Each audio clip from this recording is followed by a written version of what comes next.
Alors voilà, communauté Mechanica 77, eh ben tu vas avoir des tutos puisque tu m'en as réclamé, tu vas en avoir. Mais ça va être interactif. Tu iras voir sur ta machine, tu vois. Moi je vais voir sur la mienne et puis on va voir sur la tienne. Eh ben écoute, aujourd'hui c'est la tension de chaîne. Alors il y a plein de vidéos sur le sujet. Pour moi, perso, 90% des chaînes sont trop tendues. Mais qu'est-ce qui se passe? Une surtension de chaîne? Qu'est-ce qui se passe? Ben, plus sérieusement, tu vas voir tout de suite qu'en fait, ben, ils savent pas le faire, tout simplement. Alors même pour tous ceux qui savent le faire et qui ont l'habitude de le faire, ben, tu vas peut-être apprendre quelque chose. De ce que j'ai pu voir, toutes les chaînes que j'ai pu voir sur des motos, des potes, d'autres mecs qui viennent rouler avec moi, eh ben, les chaînes sont trop tendues. On a eu des discussions houleuses là-dessus, puis au bout d'un moment, ils ont dit « Ah, ouais, t'as pas tort. Ouais, y a un petit problème et un paramètre qui ne rentre pas en ligne de compte pour la tension de la chaîne et qu'on oublie très souvent. » Bon, je vais passer vite fait sur ce que tu risques, hein, un kit chaîne mort, ton joint SPI de sortie de boîte qui va dégager, le roulement aussi, bah oui, parce qu'il est pris sur un axe, donc fatalement, ta sortie de boîte, elle tire, ça tire dessus.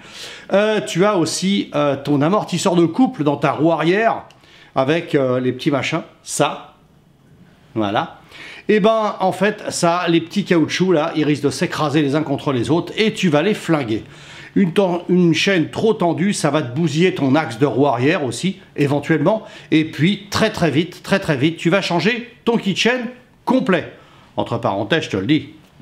Un kit chaîne, ça change totalement. Tu gardes pas un pignon, une couronne, machin. Non, tu changes la chaîne, pignon et puis la couronne. Ensemble. Important. Alors, pas besoin d'être ingénieur pour régler un kit chaîne, hein. Pas besoin. On va voir tout de suite qu'il n'y a pas besoin de beaucoup d'outillage. Pour ta roue arrière, il faut que tu aies les clés pour dévisser ton axe, desserrer ton axe, les petites tenseurs de chaîne, les clés qui vont bien, parce que moi j'ai qu'un modèle, je ne vais pas faire tous les modèles de Français et de Navarre. Tu as un bouquin technique. Sur ton bouquin technique, tu vas avoir la tension de chaîne pour ta machine. Le vif du sujet, le débattement. Combien tu dois avoir de débattement? Alors j'ai entendu 2,5, j'ai entendu 3, j'ai entendu 4, j'ai entendu 1,5, j'ai entendu tout et n'importe quoi. Eh ben, ils ont tous faux. Eh ben non, c'est ni 1, ni 2, ni 3, ni 4, ni 5, c'est rien du tout. C'est pas une valeur juste. Pourquoi? Eh ben en fait, chaque machine a une tension de chaîne différente. Eh ben pour une sportive, c'est entre 15 et 25. Eh oui. Pour un roadster, donc on va dire aussi une routière, hein, tu peux y aller jusqu'à 30. D'accord? 3 cm. Pour un trail, pour ces machines-là, eh ben le débattement va jusqu'à 40. Maintenant que tu as la bonne valeur, tu as la valeur de ton bouquin technique aussi.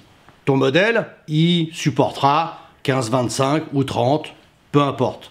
Tu as la bonne valeur et tu tends ta chaîne. Et tu tends ta chaîne comme plein de tutos te le disent. Et bien comme ça, elle sera trop tendue. Eh oui, elle sera trop tendue. Pourquoi? On va voir ça tout de suite. Il n'y a pas un truc qui t'interpelle là? Quand tu as tendu ta chaîne, t'as vu comment elle fait la moto? Elle s'écrase. Et quand tu te mets comme ça, tu te mets bien sur tes repose-pieds, bon, il en manque un. Tu vois comment elle bouge? Donc si tu tends ta chaîne correctement, bah tu l'as dans l'os. Parce que quand elle va descendre, elle va se retendre. Eh ben oui. Tu prends une petite nana de 50 kg et un bonhomme de 150 kg qui monte sur la moto, la chaîne ne sera pas tendue pareil. Et pourtant, tu auras respecté les données constructeurs. Eh ben pourquoi? Parce que comme tu as ta tension qui doit être prête, et que les amortisseurs vont descendre, eh ben qu'est-ce qui va se passer? La chaîne, tu vois le bras, il est un peu comme ça le bras. Et si tu commences à le remonter un peu, c'est-à-dire avec le poids, eh ben la chaîne, elle va se retendre. En fait, pour tendre une chaîne, il faudrait que tu sois monté dessus. Et oui, en montant sur ta moto, tu vas pouvoir tendre ta chaîne correctement. Tu vas pouvoir après respecter la donnée constructeur. Une fois qu'il y a ton poids, plus la tension de chaîne prévue, eh ben tu vas régler ta chaîne correctement. Mais moi je suis tout seul. Et tout le monde est toujours tout seul. Quand tu bricoles ta moto, hein, un entretien courant quand tu reviens du boulot et que toutes les semaines tu fais ta tension de chaîne pour regarder un peu si elle est dégueulasse, si elle faut la graisser ou pas, ben t'es tout seul. Et quand t'es tout seul, eh ben faut bien se démerder tout seul. Alors moi j'ai une méthode pour le faire tout seul. Tu vas voir, c'est très simple. D'abord, on tend pas une chaîne sur une béquille centrale. Je t'explique pourquoi. Aucun poids sur la béquille centrale. Ta moto, elle va faire pom, comme ça. Et ben, c'est pas comme ça que tu vas avoir tout le poids sur la roue arrière. D'autant que la roue avant, si elle est en l'air et qu'il y a une béquille au milieu, tu n'auras pas 100% du poids à l'arrière. Et puis, d'autre part, tu peux le faire sur la béquille latérale. Mais sur la béquille latérale, et puis tu fais ta tension de chaîne. Ben, je te déconseille de faire ça. Parce que tout le poids va être sur la béquille elle-même. Et donc, encore faussé, même si tu montes dessus. Alors moi, ce que je préconise, tu vois, c'est une sangle accrochée au cadre qui va jusqu'à ta béquille de stand. Eh oui, quand on a une moto, on a une béquille de stand. On a une béquille d'atelier. On a ça. Ça coûte rien, ça coûte rien. Il faut l'acheter, c'est obligatoire. Tu peux pas entretenir ta moto correctement si tu n'as pas ça.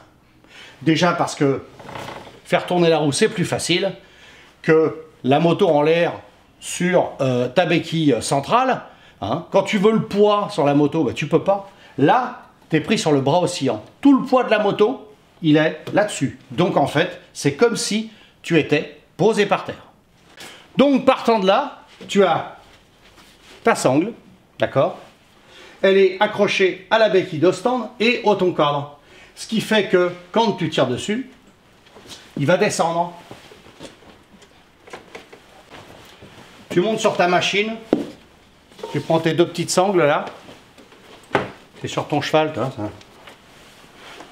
Hop, une sangle ici, une sangle là, de chaque côté.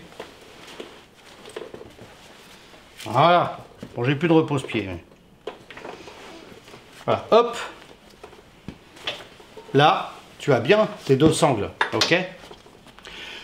Tu descends. Et là, ta sangle, il faut la tendre.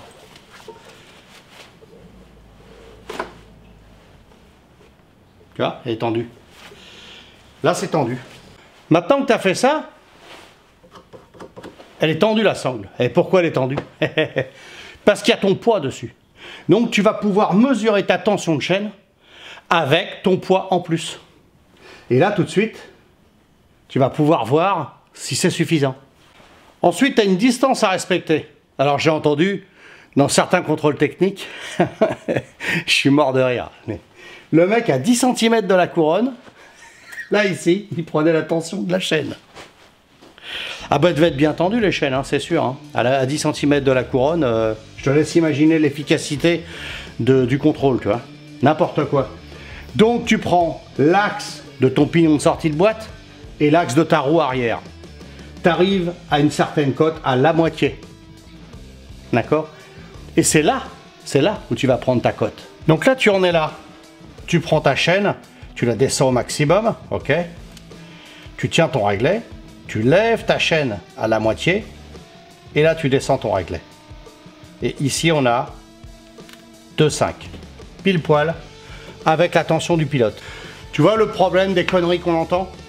C'est qu'en fait, si tu prends un réglet normal, hein, tu es pas con, tu montes sur ton truc et tu t'achètes une béquille de stand, parce que c'est quand même ça la base. Hein. Tu t'achètes une béquille de stand, tu montes ta moto sur la béquille de stand, tu mets tes sangles, tu t'appuies bien sur la moto, parce que quand tu vas prendre une bosse, la chaîne elle va faire pling, elle va se tendre encore plus. Bah oui, elle va s'écraser plus et elle va se tendre encore plus. Donc tu prends un réglet. Un réglet ça coûte rien. Hein. Sur Amazon c'est ça un réglet. C'est vachement compliqué. Hein. Pourquoi un réglet? Parce qu'en fait il est ultra droit. Mais tu verras que ta chaîne elle va s'user et tu verras une fois qu'elle est bien réglée, elle mettra vachement plus de temps à s'user et tu vas gagner de l'argent. Alors encore une fois, hein, tu vois, tout ce que tu regardes sur internet c'est très bien, sur YouTube j'ai vu plein de vidéos là-dessus en me disant bon ils doivent connaître comment ça se fait normalement. Et ben en fait non, 90% des trucs que j'ai vus, le mec était ultra précis, avec pied à coulisse pour mesurer sa hauteur de chaîne, un pauvre réglet ou un mètre à ruban, hein. Tu sais, ça va aussi très bien. Hein. Si t'es pas crétin, tu vas voir, ça se fait très bien. Et ben en fait, ils te racontent n'importe quoi pour avoir. Mais là, c'était la hauteur de tension de chaîne, c'est important, parce qu'ils disent n'importe quoi, et tous les paramètres rentrent pas en ligne de compte. Et ça, il faut pas, parce que si tu commences à apprendre des conneries comme ça, tu vas les répéter, et ça devient la norme. Parce que j'ai entendu ça plein de fois. Tu fais 3 cm. Tout le monde dit c'est 3 cm. Faux, archi faux. C'est marqué sur ton bouquin technique, une chaîne pas assez tendue, tu sais comment ça finit, mais une chaîne trop tendue, les dégâts sont aussi dangereux que la chaîne trop tendue. Hein. Tu peux casser aussi avec une chaîne trop tendue. Tu peux casser avec une chaîne peu tendue. Elle se plie, elle part dans ton carter, hop, tout ça, ça part à la poubelle. Et maintenant, fort de ça, tu vas pouvoir faire ça correctement. Alors n'oublie pas les commentaires, partage, abonne-toi, etc. comme d'habitude, mais surtout partage, envoie-moi des messages si tu as un doute, si tu as quelque chose à demander, si tu as d'autres idées de tutos aussi. Moi je sais ce que je peux faire et ce que je dois faire, mais il y a peut-être beaucoup de gens qui sont intéressés par d'autres sujets que j'ai pas pensé. Et ben écoute, comme c'est aussi interactif la chaîne, il faut impératif que tu me dises si tu as un doute, un problème ou tu penses que tu fais une connerie, et ben envoie-le-moi en message. Alors en commentaire, pas besoin d'envoyer par mail, hein, c'était pour les mails, réserve ça pour les témoignages et les choses comme ça c'est plus important. Mais par contre les commentaires, moi ça m'aide aussi pour les prochains sujets. Donc je te dis bye bye, reste safe comme d'habitude. Et puis, à la semaine prochaine.